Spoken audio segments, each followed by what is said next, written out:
उच्च न्यायालय से परामर्श लेने की, ये राष्ट्रपति के अधिकार क्षेत्र में है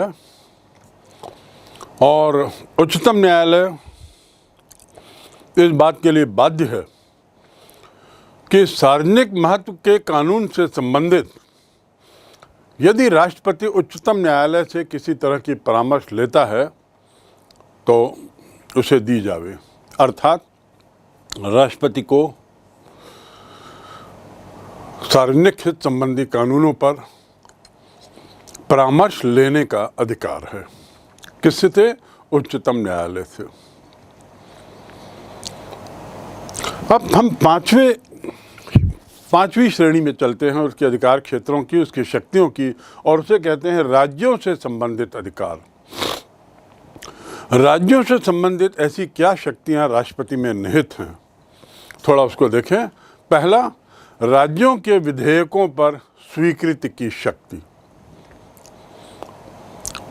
दूसरा, राज्यों के वित्त पर नियंत्रण की शक्ति। तीसरा, संघीय कार्यों को राज्यों को सौंपने की शक्ति। ये राज्य संबंधी शक्तियां हैं संक्षिप्त में। इसके बारे में विस्तार से हम आगे बात करेंगे जब हम राज्यपाल और मुख्यमंत्री के बारे में अध्ययन करेंगे। अगली शक्तियों की श्रेणी में है संकटकालीन शक्तियां। प्रारंभ में राष्ट्रपति की शक्तियों को मैंने दो भागों में विभाजित किया था। एक तो सामान्य स्थिति में जो से शक्तियां हैं वह, जिसका अध्ययन हम कर चुके हैं। अब हम आते हैं दूसरी में, और वह है संकटकालीन स्थिति में शक्तियां और कार्य, अर्थात इमरजेंसी पावर्स एंड फंक्शन। भारतीय संविधान द्वारा राष्ट्रपति को प्राप्त सभी शक्तियों में सबसे महत्वपूर्ण और इम्पॉर्टेंट है संकटकालीन शक्तियां। सबसे ज़्यादा महत्वपूर्ण संकटकालीन शक्तियां। संकटकाल की शक्ति के आधार पर देश के संविधान को एकात्मक स्वरूप प्रदान हो जाता है। राष्ट्रपति के संकटकाल की घोषणा संसद के द्वारा 30 दिनों के अंदर स्वीकृत होना आवश्यक है। राष्ट्रपति ही संकट काल की घोषणा करता है, यद्यपि यहाँ भी वह पेंच है कि राष्ट्रपति स्वयं ये नहीं कर सकता। उसे संकट काल की घोषणा करने का आदेश या तथाकथित सुझाव या प्रस्ताव प्रधानमंत्री और उसके मंत्रिमंडल द्वारा दिया जाएगा, तभी वह ऐसा कर सकता है। लेकिन ऐसा करने के बाद 30 दिनों के अंदर संसद के द्वारा उसके इस संकटकालीन परिस्थिति के लागू होने की स्थिति को अनुमोदन करना आवश्यक है। ये घोषणा सामान्यतः 6 माह तक लागू रहती है। संकट काल की घोषणा होने पर पूरे देश का जो शासन है वो राष्ट्रपति के हाथ में आ जाता है। संकट काल की स्थिति में इसके मायने क्या हैं, ये हम विधायिका पढ़ते समय और समझेंगे कि संकट काल की स्थिति में देश का संपूर्ण शासन राष्ट्रपति के हाथ में आ जाता है। इसके मायने क्या हैं? ऐसी स्थिति में प्रधानमंत्री और उसका मंत्रिमंडल कहाँ रहता है, क्या उसकी स्थितियाँ रहती हैं, इस पर हम चर्चा आगे करेंगे। फिलहाल इतना समझ लो। ये संकट काल जो है, संकट काल की घोषणा सामान्यतः 3 परिस्थितियों में से किसी एक परिस्थिति के मद्देनजर की जा सकती है। पहला, अनुच्छेद 352। हमारे संविधान में जो अनुच्छेद 352 है उसमें ये व्यवस्था की गई है कि युद्ध, बाहरी आक्रमण, आंतरिक सशस्त्र विद्रोह की स्थिति या शंका, इन 3 स्थितियों में राष्ट्रपति धारा 352 या अनुच्छेद 352 के तहत संकट काल घोषित कर सकता है, इमरजेंसी घोषित कर सकता है। वहीं अनुच्छेद 356 के अनुसार राज्यों में यदि संवैधानिक तंत्र किसी कारण से फेल हो गया है, असफल हो गया है, विफल हो गया है, तो वहाँ राष्ट्रपति संकट काल की घोषणा कर सकता हूँ। पर यह घोषणा किस तहत? 356 के तहत। पहली वाली घोषणा किसके तहत? अनुच्छेद 352 के तहत। और तीसरी स्थिति जिसमें अनुच्छेद 360 के तहत राष्ट्र में वित्तीय संकट के मद्देनज़र राष्ट्रपति संकट काल की घोषणा कर सकता है। तो पहली स्थिति जब युद्ध आदि की स्थिति हो या विद्रोह की स्थिति हो, दूसरी स्थिति राज्य में किसी तरह से राजनीतिक शासन प्रशासन की विफलता हो तो, और तीसरी स्थिति वित्तीय संकट। 352, 356, 360 इन 3 अनुच्छेदों के तहत संकट काल की घोषणा करने का अधिकार राष्ट्रपति को है। लेकिन फिर वही बात, ये सारी स्थितियों के लिए आवश्यक है कि इस संबंध में सलाह प्रधानमंत्री और उसके मंत्रिमंडल की ओर से आना चाहिए। ऐसी सलाह आने पर ही संकट काल की घोषणा राष्ट्रपति कर सकता है, अन्यथा नहीं। इस प्रकार अब हमने विस्तार से राष्ट्रपति की शक्तियों को समझ लिया और राष्ट्रपति की शक्तियों को समझते हुए बारंबार ये सुना कि राष्ट्रपति के नाम से ये होता है, ये शक्तियां राष्ट्रपति के नाम से उपयोग की जाती हैं। और साथ ही ये बात भी बार बार सुनी कि वास्तविक जो शक्तियां हैं वो एक तरीके से प्रधानमंत्री और उसके मंत्रिमंडल में निहित हैं, क्योंकि उन्हीं की सलाह से राष्ट्रपति इन शक्तियों का उपयोग करता है। तो अब राष्ट्रपति की स्थिति क्या है, अर्थात पोजीशन ऑफ द प्रेसिडेंट की यदि हम बात करें तो क्या उत्तर रहेगा? क्या राष्ट्रपति प्रधानमंत्री से ऊपर है, क्या राष्ट्रपति प्रधानमंत्री से नीचे है, या आदि आदि, या क्या स्थिति है? हमेशा ये मुद्दा एक विवाद का विषय रहा है उसकी स्थिति को लेकर। वास्तविक कार्यपालिका प्रधान की धारणा है। इस धारणा के विचारकों के अनुसार राष्ट्रपति की जो स्थिति है वो वास्तविक कार्यपालिका के प्रमुख की है, क्योंकि वो मंत्रिमंडल के परामर्श और सहयोग से कार्यपालिका की शक्तियों का प्रयोग स्वतंत्र रूप से करता है। तो ये स्वतंत्र रूप से करने की जो बात है उससे ऐसा लगता है कि ये वास्तव में कार्यपालिका का प्रधान है। लेकिन हमें ये नहीं भूलना चाहिए कि मंत्रिपरिषद का परामर्श, मंत्रिपरिषद का सहयोग शब्द इन शक्तियों के साथ जुड़ा हुआ है। दूसरी जो धारणा है उसकी स्थिति को लेकर जो संवैधानिक कार्यपालिका प्रधान की धारणा से जुड़ा हुआ है। पहली धारणा तो वास्तविक कार्यपालिका के प्रधान को लेकर है। दूसरी धारणा जो है संवैधानिक कार्यपालिका, अर्थात इसके विचारकों के अनुसार राष्ट्रपति की जो स्थिति है वो केवल एक संवैधानिक कार्यपालिका प्रधान की है, उससे आगे नहीं, क्योंकि वह जो भी करता है वो मंत्रिमंडल के परामर्श के अनुसार ही कार्यों को संपादित करता है। मंत्रिमंडल के परामर्श के बाहर वो नहीं जा सकता। स्वतंत्र रूप से वह स्वयं इनमें से किसी भी कार्य को संपादित नहीं कर सकता। तो ऐसी स्थिति में जैसा पंडित जवाहरलाल नेहरू ने स्पष्ट कहा है, भारत में संसद और मंत्रिमंडल के पास वास्तविक शक्ति है, न कि राष्ट्रपति के पास। वास्तविक शक्ति किसके पास है? संसद और मंत्रिमंडल के पास, राष्ट्रपति के पास नहीं। तो ये स्थिति कमोबेश अब स्पष्ट हो जाती है राष्ट्रपति बनाम प्रधानमंत्री के लिए।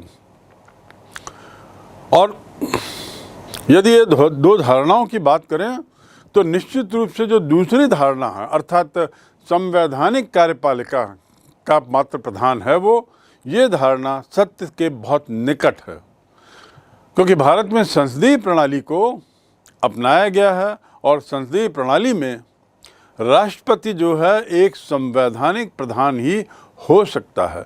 वह केवल देश का प्रधान हो सकता है, राज्य का प्रधान हो सकता है, सरकार का प्रधान नहीं। और जो सरकार का प्रधान है, असली शक्तियां उसी में निहित हैं, क्योंकि सरकार संसद से बनी है, संसद जनता के प्रतिनिधियों से बना है। अंत में हम कुल मिलाकर यदि राष्ट्रपति की स्थिति की बात करें तो हम कह सकते हैं कि भारत का राष्ट्रपति कठपुतली तो नहीं है, इतना तय है। वह स्वविवेक से निर्णय लेने में भी सक्षम है कुछ स्थितियों में। इस प्रकार राष्ट्रपति की स्थिति प्रभाव की है, शक्ति की नहीं।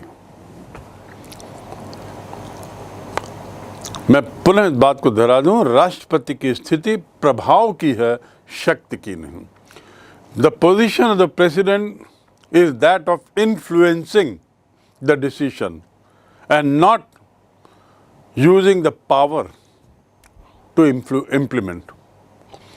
उसकी शक्ति प्रभाव की या उसकी स्थिति प्रभाव की, शक्ति की नहीं। तो इस प्रकार अब हम राष्ट्रपति बनाम प्रधानमंत्री की स्थिति को बेहतर समझ गए हैं, संवैधानिक दृष्टि से भी और जो वास्तव में जो होता है धरातल में उस दृष्टि से भी। अब एक नज़र हम अपने भारत के राष्ट्रपतियों पर डालें। यहाँ आप देख रहे हैं भारत के राष्ट्रपति क्रमबद्ध तरीके से यहाँ दिए गए हैं। डॉक्टर राजेंद्र प्रसाद पहले राष्ट्रपति 1950 से 1962, याद रखेंगे इनका कार्यकाल 1950 से माना जाता है। 1950 से 1962, उसके बाद सर्वपल्ली राधाकृष्णन 1962 से 1967, जाकिर हुसैन 67 से 69, ये बहुत संक्षिप्त काल में रहे, काल के लिए राष्ट्रपति रहे और हृदयाघात से इनका निधन हो गया। तो मात्र 2 वर्ष का काल ये पूरा कर पाए। वी गिरी 69 से 74, फखरुद्दीन अली अहमद 74 से 77, ये भी अपना कार्यकाल पूरा नहीं कर पाए थे। फिर नीलम संजीव रेड्डी 77 से 82।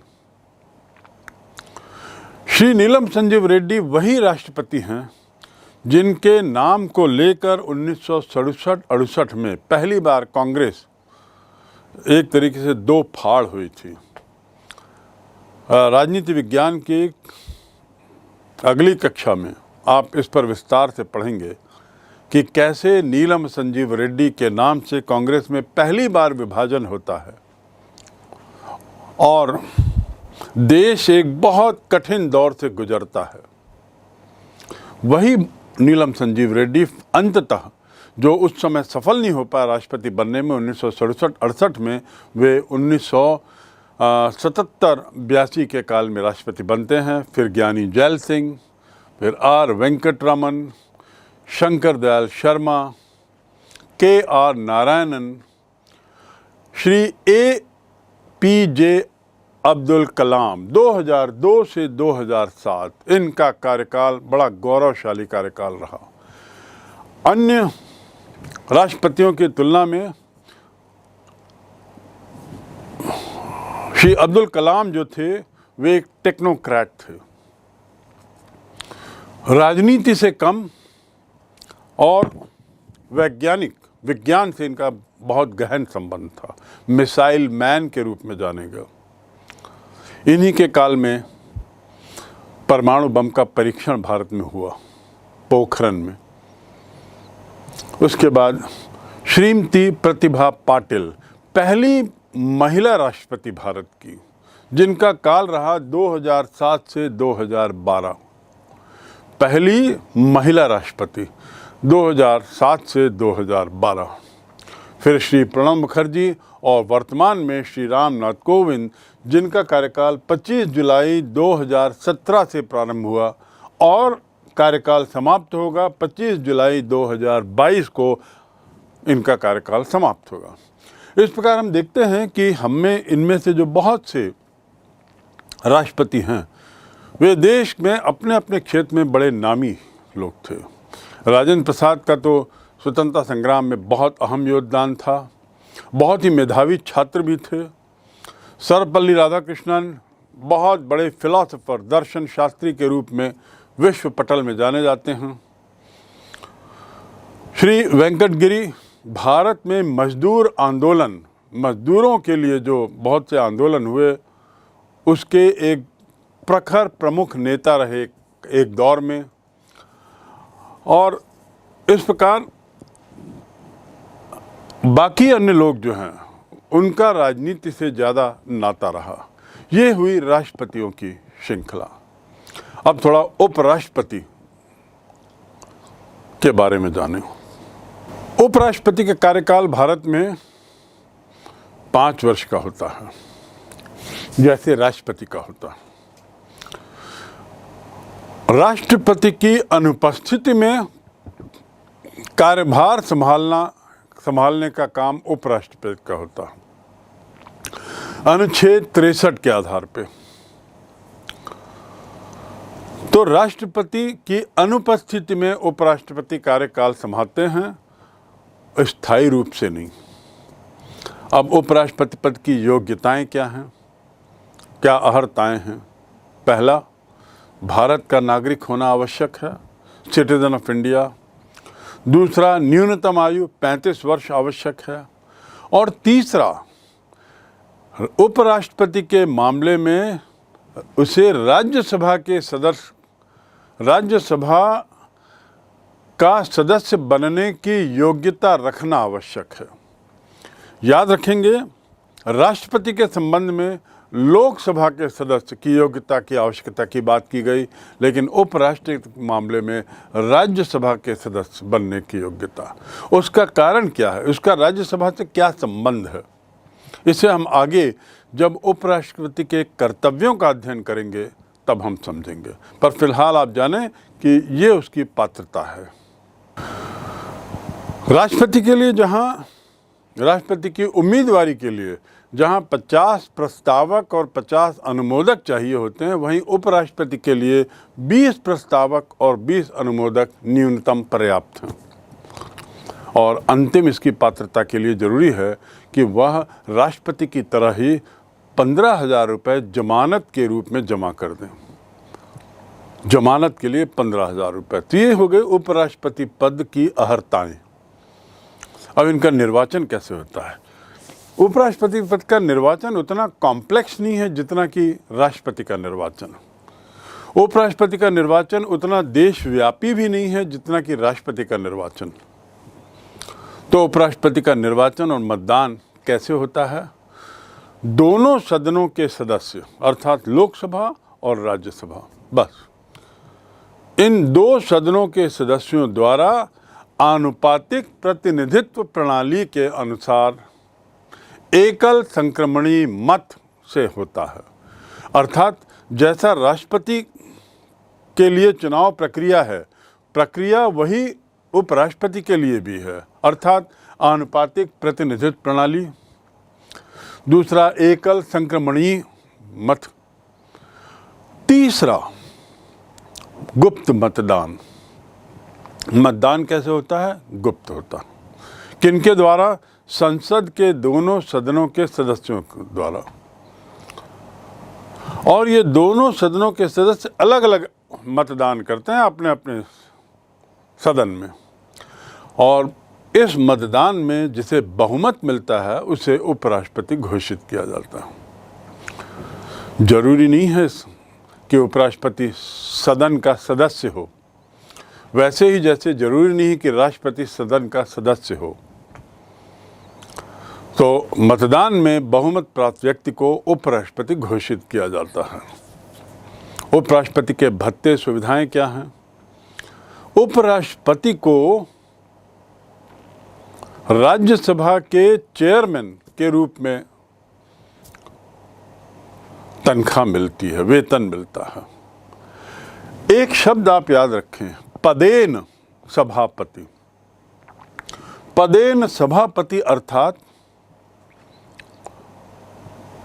उपराष्ट्रपति जो भी व्यक्ति चुना जाएगा जैसे ही वह व्यक्ति उपराष्ट्रपति चुना गया, वह अपने आप राज्यसभा का सभापति मान लिया जाएगा।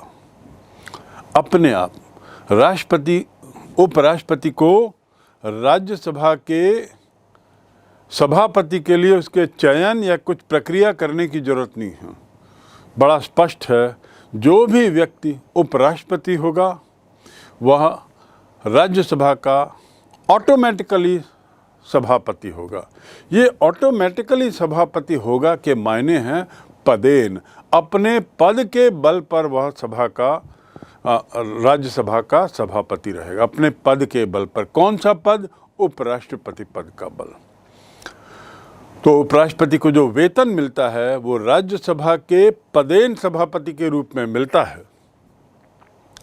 संसद के नियम के अनुसार जो उसकी मासिक तनख्वाह है, वेतन, भत्ते हैं, अन्य सुविधाएं हैं, वो दी जाती हैं और उसे निःशुल्क आवास वैसे ही मिलता है जैसे कि राष्ट्रपति को। जैसे राष्ट्रपति को पेंशन है, ऐसे ही उपराष्ट्रपति को भी पेंशन है। ये तो हो गया उसके वेतन भत्ते संबंधी जानकारी। कार्यकाल जैसा मैंने बताया 5 वर्ष, और यदि चाहें तो त्याग पत्र देकर वह पहले ही पद मुक्त हो सकता है। लेकिन उसके लिए जरूरी है कि 14 दिन पूर्व सूचना राज्यसभा द्वारा पारित तथा लोकसभा के द्वारा उसको दिया जाए, और यदि उसे हटाया जाना है तो 14 दिन पूर्व की सूचना राज्यसभा द्वारा पारित करे और लोकसभा उसे स्वीकृत करे, तब उसे हटाया भी जा सकता है। अर्थात इसके हटाने की प्रक्रिया में राज्यसभा के सभापति के हटाने की प्रक्रिया में लोकसभा भी जुड़ा हुआ है। अब हम आते हैं इसकी क्या शक्तियां हैं, उपराष्ट्रपति की क्या शक्तियां हैं। जब राष्ट्रपति की ही खुद की शक्तियां बहुत कम हैं अपने बल पर, तो उपराष्ट्रपति की शक्तियां और ही कम होंगी। भारत का उपराष्ट्रपति पहली बात तो राज्यसभा का पदेन सभापति, और यही उसका मुख्य कार्य है। उसका मुख्य कार्य क्या है? राज्यसभा के पदेन सभापति होने के नाते राज्यसभा का संचालन। राज्यसभा का जब भी सत्र होता है, सामान्यतः 3 सत्र 1 वर्ष में होते हैं, तो उस सदन के संचालन का भार उपराष्ट्रपति पर होता है, और इसलिए सदन के सभापति की समस्त शक्तियां उसे मिली हैं।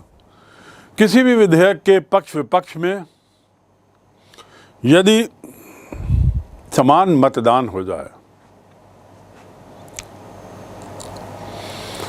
एक बिल या विधेयक राज्यसभा में गया है और टाई हो गया है, पक्ष और विपक्ष में दोनों में समान मतों की संख्या है, तो ऐसी स्थिति में ही उपराष्ट्रपति अपना मत डाल सकता है, जिसे हम कहते हैं कास्टिंग वोट।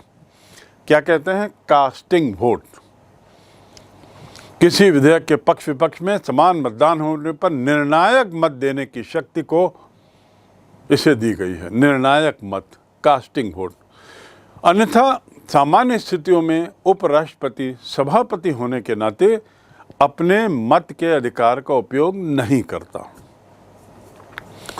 इसके बाद उसके अन्य कार्य क्या हैं? राष्ट्रपति की अनुपस्थिति में, चाहे वो अस्वस्थता के कारण हो, चाहे विदेश यात्रा के कारण हो, असमय मृत्यु के कारण हो, पदच्युति के कारण हो, या किसी भी अन्य कारण से यदि राष्ट्रपति का पद रिक्त है कुछ समय के लिए, तो उपराष्ट्रपति कार्यवाहक या स्थानापन्न रूप में कार्य करता है। कार्यवाहक राष्ट्रपति के रूप में, स्थानापन्न राष्ट्रपति के रूप में, टेम्पररीली, अस्थायी रूप से काम करता है। कब तक? जब तक कि नए राष्ट्रपति का चुनाव ना हो जाए, या जब तक राष्ट्रपति वापस ना आ जाए। अस्वस्थता के बाद, अनुपस्थिति के बाद, या किसी अन्य परिस्थिति के बाद यदि राष्ट्रपति वापस आते हैं, तब तक वह था। अन्यथा यदि राष्ट्रपति हटाए गए हैं पद से, राष्ट्रपति का स्वर्गवास हो गया है, या राष्ट्रपति ने इस्तीफा दे दिया है, तो ऐसी स्थिति में नए राष्ट्रपति के आने तक वह कार्यवाहक राष्ट्रपति का काम करते हैं और नए राष्ट्रपति को कितने दिन में आ जाना चाहिए, कितने दिन के अंदर नए राष्ट्रपति का चयन हो जाना चाहिए, 6 माह के अंदर। अर्थात अधिकतम 6 माह के लिए उपराष्ट्रपति कार्यवाहक राष्ट्रपति का कार्य कर सकता है। उपराष्ट्रपतियों की श्रृंखला में आप नाम देखेंगे तो पहली नज़र में आपको लगेगा कि ये सभी लोग पहले उपराष्ट्रपति थे और फिर बाद में राष्ट्रपति बने, और सच्चाई भी यही है कि अधिकतर उपराष्ट्रपति बाद में राष्ट्रपति बनाए गए। हमारे देश के पहले राष्ट्रपति जैसे डॉक्टर राजेंद्र प्रसाद थे, जिनका कार्यकाल 1950 में शुरू हुआ, वैसे हमारे देश के पहले उपराष्ट्रपति डॉक्टर सर्वपल्ली राधाकृष्णन थे और इनका कार्यकाल 1952 में शुरू हुआ। अर्थात डॉक्टर राजेंद्र प्रसाद 2 अतिरिक्त वर्ष राष्ट्रपति रहे, 1950 से 52, और उसके बाद दोनों का कार्यकाल साथ साथ चला। सर्वपल्ली राधाकृष्णन 1952 से, फिर डॉक्टर जाकिर हुसैन, वी गिरी, उसके बाद गोपाल स्वरूप पाठक ऐसे पहले उपराष्ट्रपति बने जो राष्ट्रपति नहीं बन पाए। उनका कार्यकाल 1969 से 1974। ये देश के चौथे उपराष्ट्रपति थे। गोपाल स्वरूप पाठक, GS पाठक, 1969 to 1974, ये राष्ट्रपति, ऐसे पहले उपराष्ट्रपति जो राष्ट्रपति बनने से वंचित रह गए। फिर उसके बाद तो कई लोग ऐसे रहे जो राष्ट्रपति नहीं बन पाए, BD जत्ती, M हुदायतुल्ला, ये 2, उसके बाद R वेंकटरामन, शंकर दयाल शर्मा, AKR नारायणन, श्री कृष्णकांत, श्री भैरव सिंह शेखावत, श्री हामिद अंसारी और वर्तमान में देश के 13वें उपराष्ट्रपति के रूप में श्री वेंकैया नायडू, जिन्होंने 5 अगस्त 2017 को पदभार संभाला है और 5 अगस्त 2022 को इनके 5 वर्ष का कार्यकाल पूरा होगा। श्री वेंकैया नायडू। तो इस प्रकार हमने राष्ट्रपति और उपराष्ट्रपतियों की सूची देख ली, इनके कार्यक्षेत्र को, इनकी कानूनी स्थिति को, संवैधानिक स्थिति को अच्छी तरह समझ लिया है। और अब हम आगे बढ़ते हैं वास्तविक कार्यपालिका अर्थात प्रधानमंत्री और मंत्रिपरिषद।